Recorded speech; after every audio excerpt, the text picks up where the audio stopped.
Como vocês sabem, aqui no canal nós só trabalhamos com informações da polícia ou dos órgãos de segurança pública ou de familiares, né? Ou fontes muito próximas que conseguem agregar as informações. Muitas vezes vamos de frente a matérias trazidas por outros locais, mas prezamos sempre pela verdade e não pela informação despreparada, como vocês conhecem aqui no canal. Eu hoje tive várias informações, várias reuniões sobre o caso Adalberto que foram muito produtivas e que poderemos passar algumas informações para vocês agora. Mas, como vocês sabem, quando a gente, aqui no canal, nós começamos um trabalho em conjunto ali com as seguranças, com as forças de segurança, muitas informações são passadas e aí que acontece meio que um silenciamento, né? Aquele ponto ali, vamos conversar, vamos conversando, mas aí tem aquele ponto, mas isso aqui não pode ser falado ainda. Como eu tenho ali o sigilo e a informação, a ética com a fonte, muitas coisas não serão passadas e eu já estou aqui coçando a língua para falar para vocês, mas infelizmente vou passar somente o que dá, tá bom? Mas as suas informações são privilegiadas e dentro do que vai ser colocado ao final desse processo. Então, como todos os casos que vocês acompanham aqui no canal, vocês sabem que o desfecho sempre, se não é 100%, é muito próximo a 100%, é o que trazemos aqui. Então, vamos aqui agora ao caso Adalberto Amarilho de Interlagos. Como vocês sabem, Adalberto perdeu ali, foi desaparecido do dia 30 de maio ao dia 3 de junho, na data em que foi encontrado próximo ao autódromo, numa obra da prefeitura, dentro de um buraco. Buraco esse que seria realizado ali um muro, mas no momento que o carpinteiro iria preparar o local para ser concretado, colocar as ferragens, foi encontrado o corpo de Adalberto. A polícia então foi ao local, fez a busca do corpo, levado ao IML. Adalberto já foi sepultado, inclusive, e a investigação continua, uma investigação muito, muito complicada, devido ao grande número de eventos e fatores que fazem esse mistério ser ainda maior, até para a polícia. Adalberto estava em um evento em Interlagos, em que tinha ali um número considerável de pessoas e ainda mais de pessoas trabalhando ao local. Então, Adalberto passa a tarde nesse evento, junto com seu amigo Rafael. Ao final da noite, por volta de 9h15 da noite, ele se despede de Rafael em direção ao seu carro, e o seu amigo fica lá um tempo a mais, para fazer um lanche, tomar um refrigerante e depois ir embora.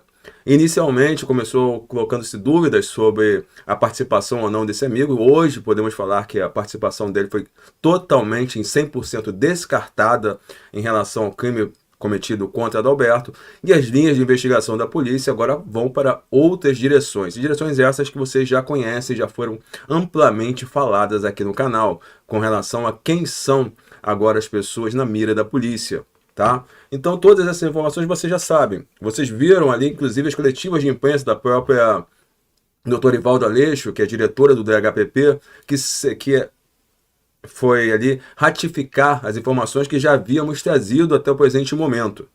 E agora temos mais informações que são exclusivas ao canal e que vocês terão conhecimento na data de agora. Adalberto, no dia 30 de maio, tá? Ele desapareceu, segundo as nossas informações, no mesmo dia ele perdeu sua vida. Quer dizer, no mesmo dia ele foi colocado no buraco. Ainda tem uma lacuna de tempo em que momento ele perdeu sua vida.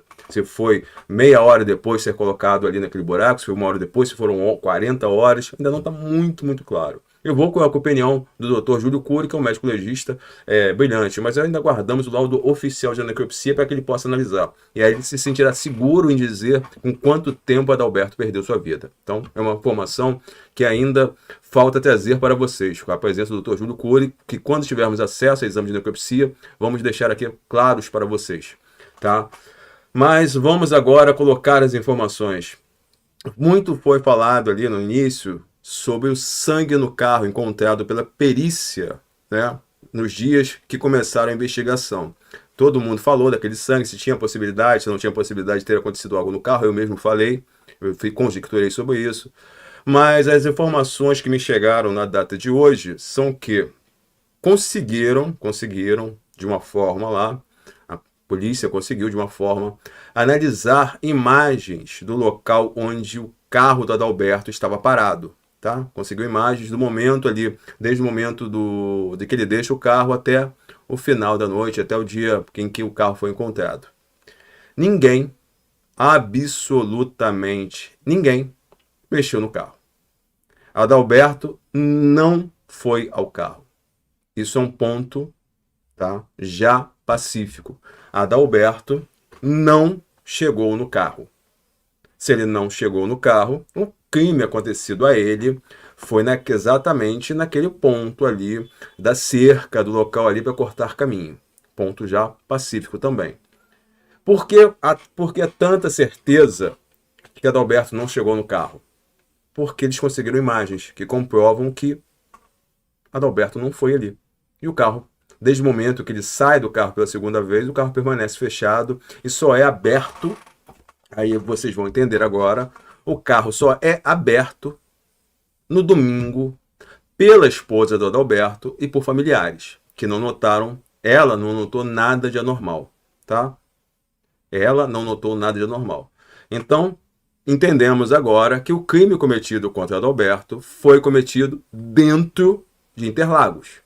Tá? O crime cometido contra Adalberto foi cometido dentro de Interlagos. Perfeito? Na próxima semana vocês verão ali as coletivas de imprensa da polícia já falando sobre isso também, tá? Agora, mas o ponto também que temos que falar é que esse caso agora, pelas informações que eles receberam, o caso entrou em sigilo.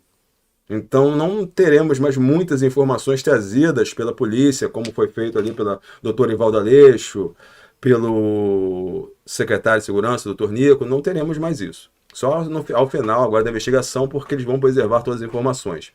Por qual motivo que foi colocado o sigilo? Pela grande quantidade de pessoas a serem averiguadas. Pela grande quantidade de pessoas a serem averiguadas. Um número superior a 250 pessoas. Tá? Um número superior a 250 pessoas que estavam trabalhando ali no evento, entre seguranças e afins. Esse é o número, por isso, da fala da doutora Ivaldo, dizer que é muito difícil você conseguir ouvir todos e só finalizar o caso após ouvir tantas pessoas. É muito difícil, é um trabalho muito complicado se fosse feito dessa forma. Diante disso, eu quero agradecer muito, muito, muito a mais 2 elos da nossa corrente do bem, tá? Eu quero agradecer muito a mais 2 elos da nossa corrente do bem, que entraram em contato comigo hoje, e eu acredito que esses 2 elos não sabem, acho que eles não sabem o tamanho da ajuda que eles deram no caso Adalberto. Esses 2 elos da nossa corrente do bem que eu falei hoje, eu acho que eles não sabem do tamanho da ajuda que eles deram. Eu digo para vocês, meus amigos, vocês sabem a quem eu estou direcionando essas palavras. Não preciso responder, nem até peço para não responderem. Tá? Depois, se quiserem falar comigo no telefone, ótimo. Mas eu agradeço muito. Suas informações foram imprescindíveis ali quando repassadas. Tá? Suas informações foram imprescindíveis. Diante disso, continuando o caso, agora, muito vem a ser falado sobre o sangue encontrado no carro de Adalberto. Né? Depois da perícia realizada, foi confirmado que havia sangue humano no carro de Adalberto. E aí começou as várias linhas de pensamento, não da polícia, mas de toda a imprensa, internet e todas as pessoas que estão acompanhando esse caso. De quem seria aquele sangue? Aquele sangue estaria ligado ao caso? Sim ou não? Agora já sabemos que aquele sangue não está ligado ao caso. Aquele sangue encontrado no carro não está ligado ao caso. Ponto entendido? Vamos para a próxima informação. Vocês vão perguntar, tá, se não está ligado ao caso, como é que apareceu aquele sangue lá? Primeiro que aquele sangue ali, as fotos foram realizadas depois de colocarem os reagentes, que ficaram mais latentes ali as manchas, tá? Ponto. E agora, com o exame de DNA, com exames de DNA, se confirmou que o sangue que estava no carro, de um passado pretérito, de uma atitude pretérita, pertence ao próprio Adalberto e uma mulher. Já começaram a falar, então realmente tem o caso, Adalberto teve um caso com uma mulher que deixou o carro sujo de sangue. Ah, por isso que saiu aquela informação da mancha, tem que ver, averiguar, tem que ver o que aconteceu. As informações e as respostas muitas vezes são mais simples e mais diretas, tá? Primeiro ponto, primeira análise realizada. É sangue? É. Beleza. Vamos agora ver se o sangue pertence a Adalberto. Confirmado? Confirmado. Opa! Mas tem um outro material genético ali, pertencente a uma pessoa do sexo feminino. As pessoas começam a falar, elucubrar, porque ele tem amante, porque ele teve amante, porque não sei o quê. Acho que todos se esquecem que Adalberto é casado. Adalberto é casado. Tá? Perguntada ali, inicialmente em fase policial, a esposa disse que não se recordava de qualquer momento ali em que ela e ele tenham deixado sangue no carro. Mas agora que vem as informações, as apurações indicam que a vida, aí eu vou ter que entrar um pouco na vida pessoal, infelizmente, para poder explicar, a vida do casal, ela também é colocada não só por flores, há também os espinhos, tá? Não existem só momentos de amor, também existem brigas. Brigas essas que podem... Tô com uma coceira no nariz, acabei espirrando. Brigas essas que podem, inclusive, terminarem, às vezes, nas vias de fato. Vocês estão entendendo agora. Não são só flores que permeavam o casamento de Adalberto e Fernanda. O que a polícia fez agora foi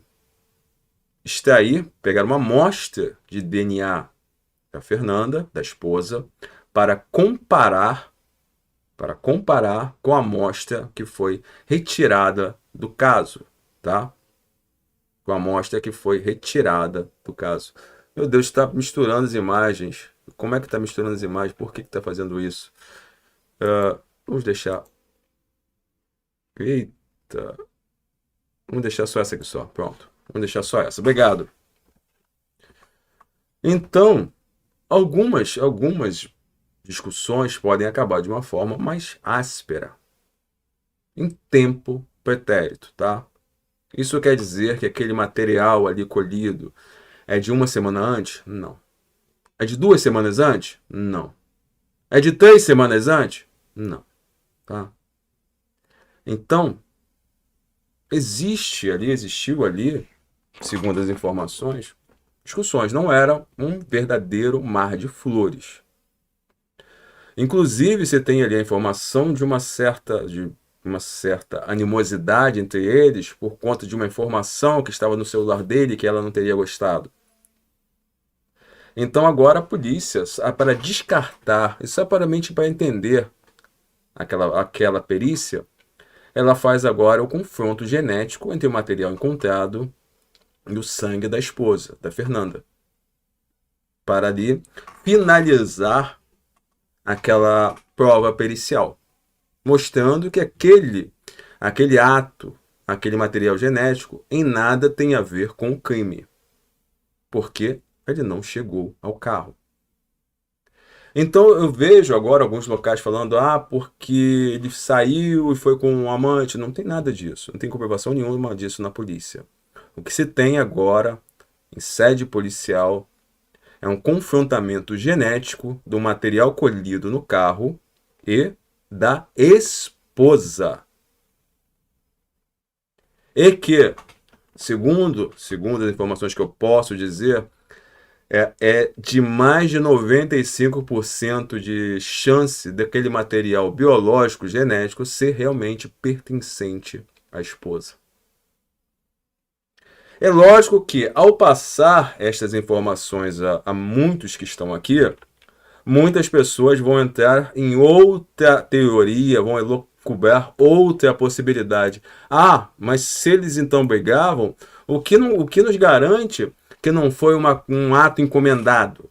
O que nos garante que não foi uma coisa encomendada? Pelo simples fato da nossa informação anterior, de que ele conversa com a esposa, que ele dia está bem, ela vai fazer o tartar, ele fica nervoso por conta do horário, que já viu que estava atrasado, alcoolizado, tenta cortar caminho. Não, se ele não tivesse cortado o caminho, ele não teria encontrado, segundo nossas fontes, com aquelas pessoas, e agora, com uma certeza maior trazida por outras pessoas, já repassadas devidamente as informações a quem de direito merece, não há uma ligação, tá? Então, para que as pessoas possam entender, não se suspeita em absoluto da esposa em qualquer sentido. Não se suspeita em qualquer ponto agora também do amigo Rafael. São cartas fora do baralho para a investigação. Este ponto do material genético do sangue somente para finalizar a perícia, que vai ali apontar se o sangue, esse material genético, é realmente pertencente à esposa, e eles não vão adentrar ali também nessa discussão ali, mas como é que vocês se machucaram? Não, eles não vão entrar nessa discussão, não vão. Eles não vão perder tempo com isso. Perguntada a esposa, primeiramente ela disse que não se recordava, mas, na verdade, não quis abrir a informação, né? Já está tantos pontos aqui colocados, a vida dela tão exposta, a vida do amigo tão exposta, a vida do próprio Adalberto tão exposta, informações ali desencontradas, informações falsas, que mais uma exposição desnecessária. Então a polícia não vai entrar nesse mérito. E aqui também no canal nós não vamos entrar, só vamos deixar claro hoje, porque eu sei que estão explorando essa informação do material genético encontrado no carro, fazendo elucubrações das mais diversas, mas não vão ao óbvio, que o material genético ali é do Rafael, e com 95% de chance de ser da própria esposa. Se eles chegaram às vias de fato ou não, uma coisa que compete ao canal, se não, ao casal. Se ninguém fez nenhuma ocorrência, é porque eles resolveram ali dentro. Se tinha alguma coisa a mais, também não vai fazer mais sentido procurar, porque ele não está mais aqui em vida. Então, se tem ao ponto de ele ser uma pessoa dentro de casa um pouco mais agressiva, ou dentro de casa ela ser um pouco mais agressiva, não importa mais. Isso em nada tem a ver com o crime contra a vida de Adalberto. Então, se vocês virem qualquer outro local, qualquer outra mídia falando ali de outra possibilidade, podem ter certeza que está furada. A verdade, pura e simples, é essa. Que vocês vão confirmar, vão ver a confirmação daqui a algumas semanas, porque o material genético dela foi requisitado a posterior ao encontro do material. Somente quando saiu o resultado que havia ali 2 materiais genéticos, dele e da esposa. Então, é um ponto que vocês conseguem aqui entender e perceber. Estamos trazendo isso aqui por quê? Por sensacionalismo? Por falar alguma coisa de briga de casal? Não. É exatamente ao contrário. O que aconteceu entre eles, fica entre eles. As informações que eles têm e participaram e aconteceu entre o casal, fica somente restrita agora, nesse momento, a eles. Se estivessem os 2 vivos e tivesse uma separação, poderia ali ser um produto para falar sobre um ou sobre o outro. Mas não vem ao caso porque um dos cônjuges não se encontra mais aqui na Terra. Então, nada disso vai alterar o que aconteceu. E nem muito menos qualquer pessoa falar porque pode ter sido amando, porque tinha dinheiro, porque queria ficar dinheiro. Não. Porque o caso ali foi. Imaginem o seguinte, para ser mais direto, mais simples. Vamos lá. Quem aqui nunca ouviu falar de alguém que perdeu a vida numa briga de trânsito? Hein? Quem aqui nunca ouviu falar de alguém que perdeu a vida numa briga de trânsito? Tem motivo para perder a vida numa briga de trânsito? Não. Mas duas pessoas se encontram, as duas querem, às vezes, confusão, ou uma quer mais que a outra, e acaba dessa forma.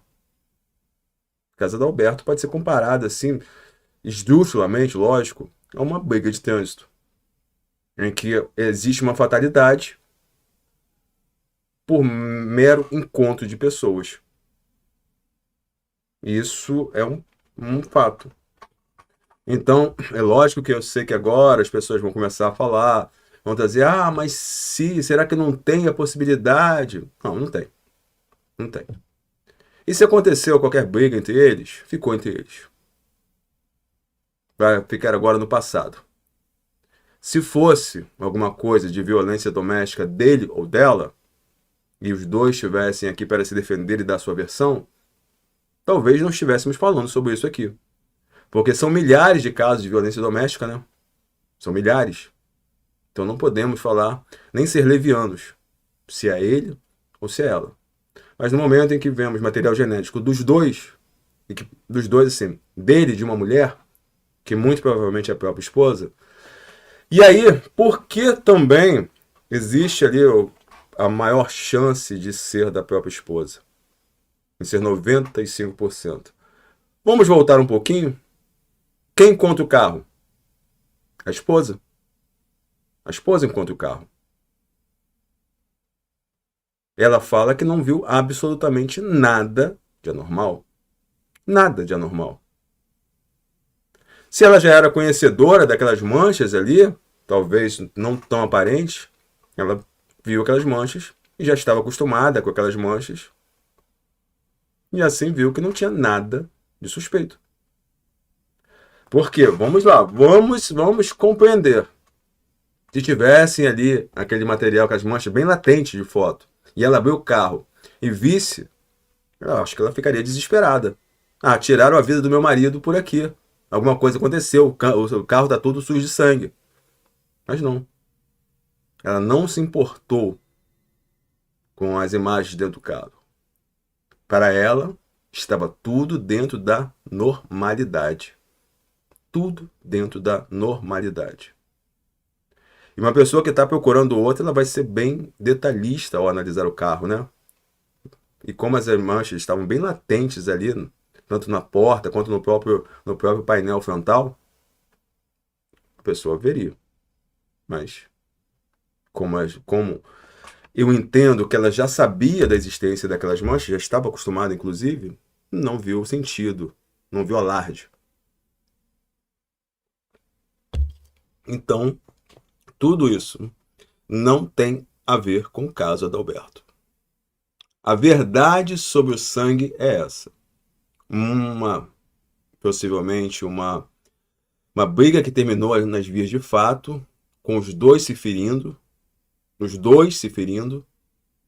e deixaram o carro com material genético.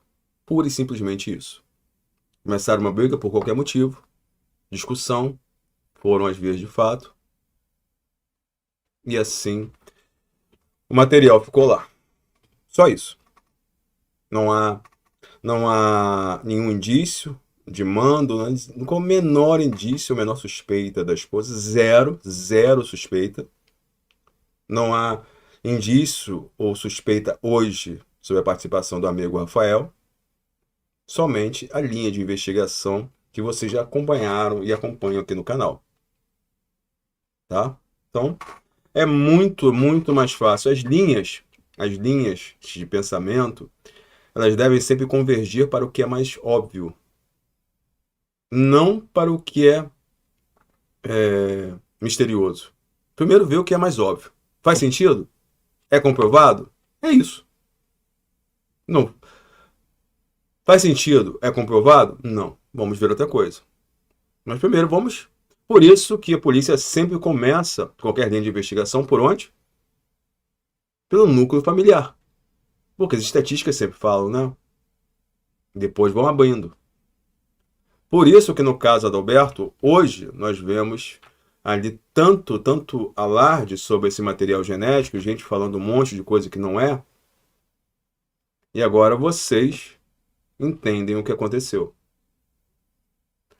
A gente sempre espera, quando a gente consome esse tipo de material, de casos de desaparecimento, crimes, que sempre que tenha um agente oculto, um suspeito, uma reviravolta, alguém, um mandante que não estava aparecendo, um motivo alheio, quando na verdade o crime é feito por pessoas, por humanos, pela sua índole. Não é uma série de Netflix, não é um filme. É a vida real. Se não fosse por isso, não víamos tantos casos ali de brigas de trânsito que terminam em morte. Não víamos tantos feminicídios, tantos crimes contra a criança. Porque o ser humano é capaz disso. Não precisa ter um agente oculto, não precisa ter um mistério, um suspense. O que acontece muitas vezes é a própria investigação e apontar quem fez o crime. Isso é o verdadeiro mistério. É a materialização das provas, é encontrar o culpado. Esse é o verdadeiro mistério. O mistério da vida real. Diferentemente de uma série. Aqui é realidade pura e simples. Muito obrigado e até amanhã, se ele assim permitir e quiser.